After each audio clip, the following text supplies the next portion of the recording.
Halo, Assalamualaikum warahmatullahi wabarakatuh. Ketemu dengan saya, Hendras Budi Paningkat. Nah, teman-teman semuanya, kali ini saya akan membahas tentang inventarisasi tanah terindikasi terlantar dan penertiban tanah terlantar. Nah, tentu dengan mengambil rujukan PP nomor 20 tahun 2021 dan peraturan pelaksananya, Permen ATR Kepala BPN nomor 20 tahun 2021 juga ya, nomor yang sama sebagai instrumen pelaksana Undang-Undang Cipta Kerja. Nah, teman-teman semuanya, inventarisasi tanah terindikasi terlantar diatur dalam pasal 11 ya, PP 20 tahun 2021. Nah, inventarisasi tanah terindikasi terlantar itu dilaksanakan oleh kantor pertanahan ya, satkernya satker di kabupaten ataupun kota. Nah, inventarisasi tersebut ya dilaksanakan paling cepat 2 tahun sejak diterbitkan hak atas tanah, hak pengelolaan atau dasar penguasaan atas tanahnya. Jadi setelah diterbitkan sertifikatnya, baik hak milik, hak guna usaha, hak guna bangunan, hak pakai atau HPL, itu 2 tahun paling cepat bisa dilakukan invent tanah tersebut, dimanfaatkan, digunakan, dipelihara sesuai dengan sifat dan peruntukan pemberian haknya atau tidak. Nah, itu paling cepat 2 tahun ya. Atau dasar penguasaan atas tanah juga sama ya, paling cepat 2 tahun. Lihat video saya yang pertama ya, tentang tanah terlantar. Nah, inventarisasi tersebut ya dilaksanakan berdasarkan laporan, kalau ada laporan, atau informasi yang bersumber dari, nah yang pertama dari pemegang hak, pemegang HPL, pemegang dasar penguasaan atas tanah, atau yang kedua hasil pemantauan dan evaluasi hak atas tanah dan dasar penguasaan atas tanah yang dilakukan oleh kantor pertanahan, Kanwil ATR BPN dan Kementerian ATR BPN. Terus yang ketiga bisa informasi dari kementerian atau lembaga terkait lainnya. Terus pemerintah daerah, dan yang kelima atau dari masyarakat ya. Nah, informasi-informasi mengenai adanya tanah yang tidak diusahakan, tidak dipergunakan, tidak dimanfaatkan, dan tidak dipelihara. Nah, dalam pasal 12 ya PP 20 tahun 2021, hasil inventarisasi tanah terindikasi terlantar tersebut dilampiri dengan data tekstual ya, atributnya, disertai dengan data spasialnya. Nah, ini tekstualnya, atributnya seperti apa, spasial, petanya atau data keruangannya, bidang tanahnya itu di mana lokasinya, luasnya berapa, koordinatnya di mana saja, terletak di desa atau kelurahan mana, itu menjadi sebuah lampiran. Nah, hasil pelaksanaan inventarisasi tanah terindikasi terlantar diproses menjadi data tanah terindikasi terlantar. Jadi data tanah terindikasi terlantar tersebut dimasukkan dalam database tersendiri ya. Ada yang namanya data basis ya, database tanah terindikasi terlantar. Nah, kemudian database tersebut akan dilanjutkan dengan kegiatan yang lebih lanjut lagi, yaitu kegiatan penertiban tanah terlantar. Nah, selanjutnya masuk di penertiban tanah terlantar. Nah, ini diatur dalam pasal 22. Data tanah terindikasi terlantar yang telah ditindaklanjuti dengan penertiban tanah terlantar ya, itu dilakukan melalui beberapa tahapan. Yang pertama, tahap evaluasi tanah terlantar, dievaluasi dulu. Yang kedua, peringatan tanah terlantar. Yang ketiga, penetapan tanah terlantar. Jadi ada 3 tahapan ketika sudah masuk dalam database tanah terindikasi terlantar, yaitu mulai evaluasi, peringatan, dan yang terakhir penetapan tanah terlantar. Nah, kita bahas satu persatu ya teman-teman. Yang pertama, evaluasi tanah terlantar. Nah, ini diatur dalam pasal 23. Nah, evaluasi tanah terlantar bertujuan untuk memastikan pemegang hak, pemegang HPL, atau pemegang DPAT dasar penguasaan atas tanah mengusahakan, mempergunakan, memanfaatkan, atau memelihara tanah yang dimiliki atau dikuasai. Nah, itu dipastikan dulu. Nah, evaluasi tanah terlantar dilaksanakan oleh panitia yang dibentuk dan ditetapkan oleh kantor wilayah. Nah, biasanya kalau dalam pendaftaran tanah itu ada panitia A, panitia B. Nah, ini ada panitia tersendiri ya. Kalau tidak salah panitia C ya, kalau tidak salah. Nah, selanjutnya evaluasi tanah terlantar paling sedikit meliputi apa aja. Nah, itu diatur dalam pasal 23. Yang pertama, pemeriksaan terhadap dokumen hak atas tanah HPL dan atau DPAT dasar penguasaan atas tanahnya.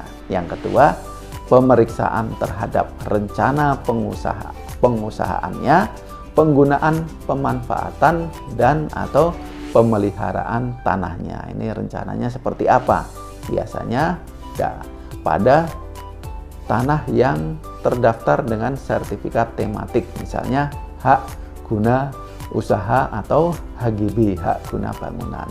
Terus yang ketiga, pemeriksaan terhadap pengusahaan, penggunaan, pemanfaatan, dan atau pemeliharaan tanah secara faktual ya, dicek secara existing di lapangan. Sudah ada tanda-tanda mau berusaha atau belum? Nah, itu juga akan dilakukan pengecekan langsung di lapangan, diambil evidence-nya.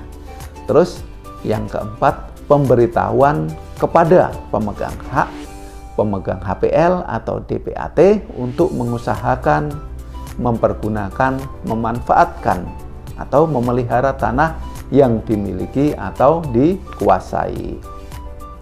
Nah, evaluasi tanah terlantar ya, dalam pasal 23 ya, itu dilaksanakan dalam jangka waktu 180 hari kalender ya, 180 hari kalender. Nah, kurang lebih ya sekitar 6 bulan. Nah, dalam hal berdasarkan hasil evaluasi diketahui pemegang hak, pemegang HPL atau pemegang DPAT sengaja tidak mengusahakan, tidak mempergunakan, tidak memanfaatkan, dan atau tidak memelihara tanah yang dimiliki atau dikuasai, kepala kantor wilayah menyampaikan pemberitahuan kepada pemegang hak, pemegang HPL atau pemegang DPAT untuk mengusahakan ya, mempergunakan, memanfaatkan, dan atau memelihara tanah yang dimiliki atau dikuasai dalam jangka waktu paling lama 180 hari kalender sejak diterbitkan pemberitahuan. Nah, ini yang pertama dilakukan pemberitahuan secara tertulis ya oleh kepala kantor wilayah ATR BPN, oleh Kakanwilnya. Dikasih pemberitahuan, hey, ini tanahmu nomor sekian, haknya, lokasinya di sini, tolong diusahakan, dipergunakan, dimanfaatkan, dan dipelihara tanahnya sesuai dengan sifat dan pemberian hak atas tanahnya.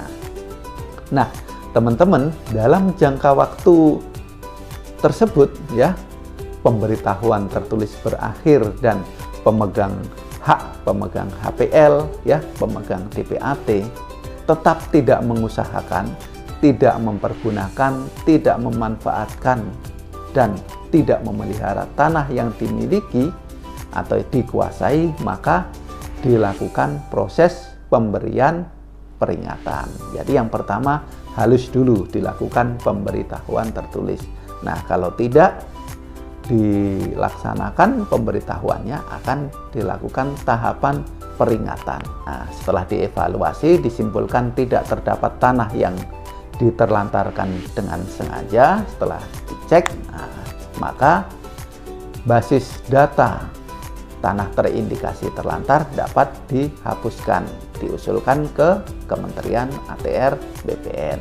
Lalu Menteri ATR BPN menindaklanjuti usulan penghapusan dengan menghapusnya dari basis data tanah terindikasi terlantar. Data tersebut hasil dari Inven tanah terindikasi terlantar. Ketika sudah dievaluasi, dilakukan pemberitahuan atau dicek, ternyata tidak terdapat diterlantarkan dengan sengaja, bisa dilakukan penghapusan database-nya. Nah, selanjutnya ketika masih diterlantarkan sengaja ya, dilanjutkan dengan peringatan tanah terlantar. Nah, peringatan ini ada 3 tahapan.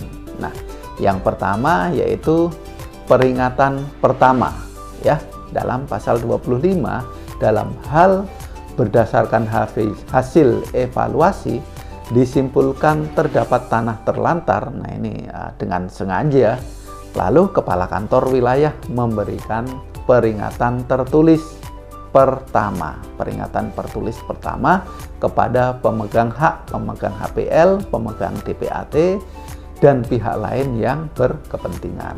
Peringatan tertulis pertama berisi peringatan agar pemegang hak ya, pemegang HPL atau pemegang TPAT untuk mengusahakan, mempergunakan, memanfaatkan dan atau memelihara tanah dalam jangka waktu paling lama 90 hari kalender sejak diterbitkan surat peringatan yang pertama. Jadi peringatan pertama paling lama waktunya 90 hari. Nah, ketika sudah dilakukan peringatan pertama ya 90 hari, pemegang hak, pemegang HPL, pemegang TPAT tidak melaksanakan peringatan tertulis pertama, lalu kepala kantor wilayah memberikan peringatan tertulis kedua yang berisi peringatan agar pemegang hak, pemegang HPL, pemegang TPAT mengusahakan, mempergunakan, memanfaatkan atau memelihara tanahnya dalam jangka waktu paling lama 45 hari kalender sejak diterbitkan surat peringatan kedua. Nah, ini peringatan tertulis kedua waktunya 45 hari. Yang pertama 90 hari. Nah, lalu masih santai-santai saja muncullah peringatan tertulis yang ketiga ya. Kakanwil menerbitkan peringatan tertulis ketiga yang berisi sama untuk mengusahakan, mempergunakan, memanfaatkan, memelihara tanah. Nah, ini jangka waktunya paling lama 30 hari kalender ya, sejak diterbitkan surat peringatan ketiga. Nah,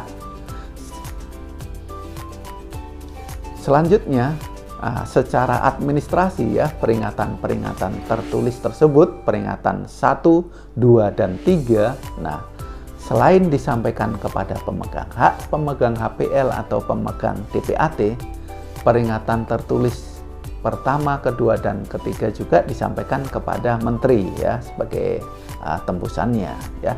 Lalu dilanjutkan ke pemegang hak tanggungan apabila hak tersebut sedang dibebani hak tanggungan ya, sedang disekolahkan. Terus yang ketiga, pimpinan instansi yang mengelola barang milik negara atau daerah atau aset badan usaha milik negara atau daerah dalam hal berstatus sebagai barang milik negara atau daerah atau aset badan usaha milik negara atau daerah. Nah, ini peringatan ini ya ditembuskan ke menteri, terus juga disampaikan juga ke pemegang hak tanggungan bank-bank ya yang menjadi krediturnya. Lalu pimpinan instansi apabila tanah tersebut merupakan tanah BUMN ya, tanah milik negara, BUMN atau BUMD. Biasanya hak pakai ini. Tapi ada juga hak guna bangunan yang berjangka waktu. Nah, selanjutnya dalam pasal 26 dalam hal alamat pemegang hak, pemegang HPL, pemegang DPAT tidak diketahui atau tidak sesuai dengan maka proses pemberitahuan dan peringatan dalam pelaksanaan penertiban tanah terlantar dilakukan dengan ketentuan sebagai berikut.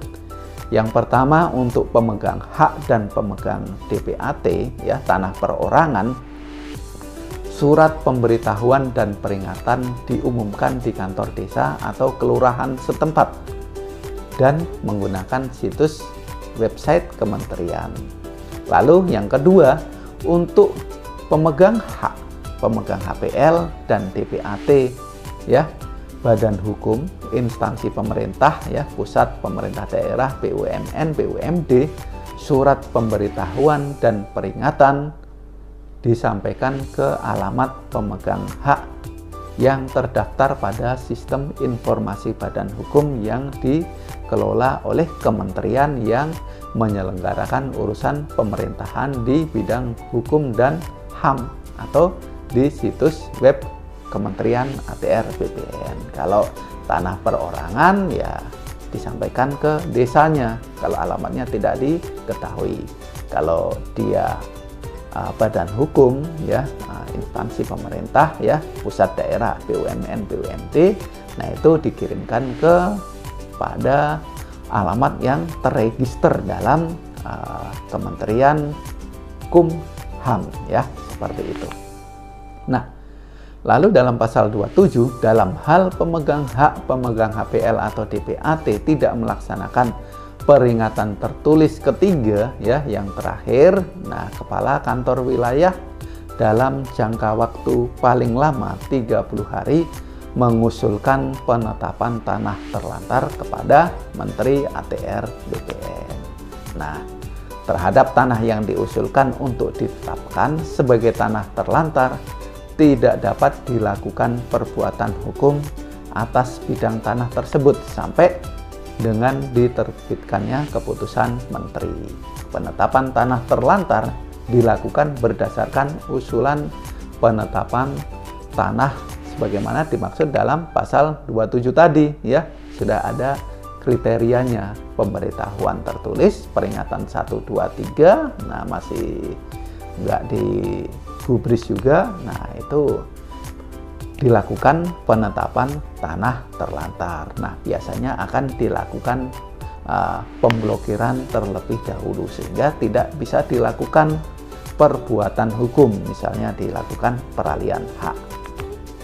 Nah, teman-teman semuanya, saya sampaikan eksekutif summary-nya ya, roadmap dari inventarisasi penertiban tanah terlantar ya. Yang pertama, invent tanah terlantar itu dilakukan ya. Outputnya adalah database tanah yang terindikasi terlantar, itu yang pertama. Terus berikutnya dilakukan evaluasi tanah terindikasi terlantar.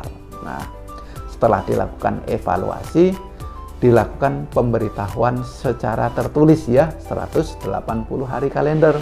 Terus jika tidak digubris juga, dilakukan peringatan pertama 90 hari kalender. Terus peringatan kedua 45 hari kalender, peringatan ketiga 30 hari kalender. Lalu setelah itu tetap juga tidak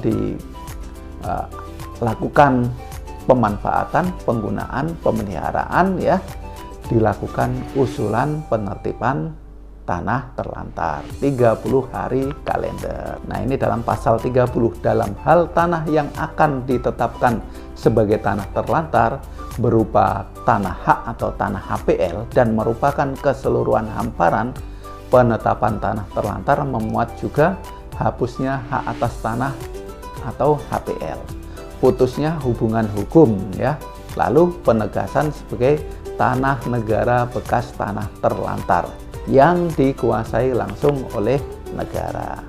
Nah, masih di dalam pasal 30, dalam hal tanah yang akan ditetapkan sebagai tanah terlantar berupa tanah hak atau tanah HPL dan merupakan sebagian saja sebagian hamparan, maka penetapan tanah terlantar juga memuat hapusnya hak atas tanah atau HPL pada bagian yang diterlantarkan. Nah, ini salah satu jawaban ya dari pertanyaan yang saya temui ya.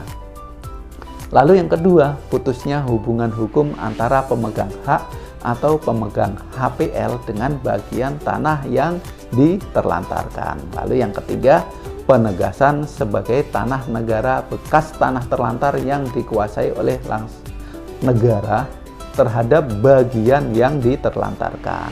Dan yang terakhir, perintah untuk melakukan revisi luas hak atas tanah atau HPL. Jadi tanah terlantar itu, nah dalam pasal 30 ini penting ya, bisa dilakukan secara keseluruhan ya. Nah, kalau memang secara keseluruhan itu diterlantarkan, tetapi juga bisa dilakukan pada sebagian, misalnya HGU yang diterlantarkan bagian paling jauh, bagian dalam. Nah, itu yang menjadi penetapan tanah terlantar ya, sebagian saja ya yang diterlantarkan, sehingga diperintahkan untuk dilakukan revisi luas. Nah, dalam hal tanah yang akan ditetapkan sebagai tanah terlantar merupakan tanah yang diberikan dengan dasar DPAT, penetapan tanah terlantar memuat juga apa? Pemutusan hubungan hukum antara pemegang dasar penguasaan atas tanah dan tanah yang dikuasai. Ini jika masih DPAT. Lalu penegasan sebagai tanah negara, tanah terlantar yang dikuasai langsung oleh negara. Nah, dalam hal tanah yang akan ditetapkan sebagai tanah terlantar berstatus sebagai barang milik negara, daerah, BUMN, BUMD, penetapan tanah terlantar juga memuat rekomendasi kepada pimpinan instansi yang mengelola barang milik negara, daerah atau aset badan usaha milik negara daerah untuk mengusahakan, mempergunakan, memanfaatkan, dan memelihara tanah. Nah, ini jika tanah tersebut aset negara. Nah, selanjutnya mengenai revisi luas tadi terhadap bidang tanah yang sebagian saja dari hamparan yang diterlantarkan ya, revisi luas menjadi beban pemegang hak, pemegang HPL atau pemegang dasar penguasaan atas tanah. Dalam hal revisi luas sebagaimana dimaksud pada ayat 1 belum dilaksanakan, pemegang hak, pemegang HPL atau pemegang DPAT tidak dapat melakukan perbuatan hukum lainnya terkait tanah tersebut. Nah, ketika sudah ditetapkan tanah terlantar dan tanahnya tersebut hanya sebagian, ya tidak boleh diajukan atau dilakukan untuk perbuatan hukum lainnya, misalnya di balik nama, kecuali sudah dilakukan revisi luas. Nah, kantor pertanahan akan memblokir secara internal terlebih dahulu, biasanya seperti itu sebagai early warning-nya. Nah, lalu apabila dalam jangka waktu paling lama 180 hari ya tidak dilaksanakan revisi luas, nah pemegang hak, pemegang HPL, pemegang DPAT, maka tanah yang diterlantarkan, nah ingat ini pentingnya revisi luas, dianggap sebagai satu kesatuan dengan tanah yang diterlantarkan dan menjadi tanah terlantar secara keseluruhan. Nah, ini lihat di pasal 31 PP 20 tahun 2021. Penting ya. Nah, peraturannya jelas mengatur, tetapi melaksanakannya itu yang paling susah. Nah, bagaimana ketika ditetapkan sebagai tanah terlantar dalam pasal 32, tanah yang telah ditetapkan sebagai tanah terlantar dalam jangka waktu paling lama 30 hari kalender sejak penetapan wajib dikosongkan oleh bekas pemegang hak, pemegang HPL, atau pemegang TPAT. Lalu dalam hal bekas pemegang hak, pemegang HPL, atau pemegang TPAT tidak memenuhi kewajiban tersebut, benda yang ada di atasnya menjadi aset yang diabaikan. Nah, selanjutnya, tanah yang telah ditetapkan sebagai tanah terlantar dapat menjadi aset bank tanah atau tanah cadangan untuk negara TEJUN.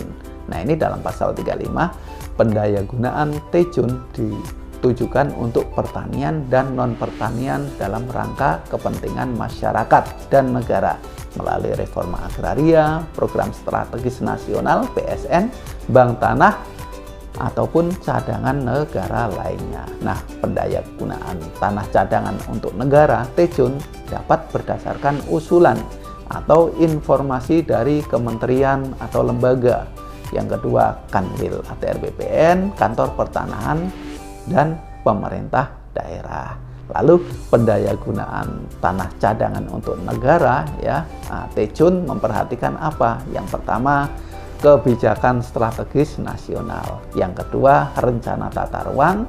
Dan yang ketiga, tentunya kesesuaian tanah dan daya dukung tanah.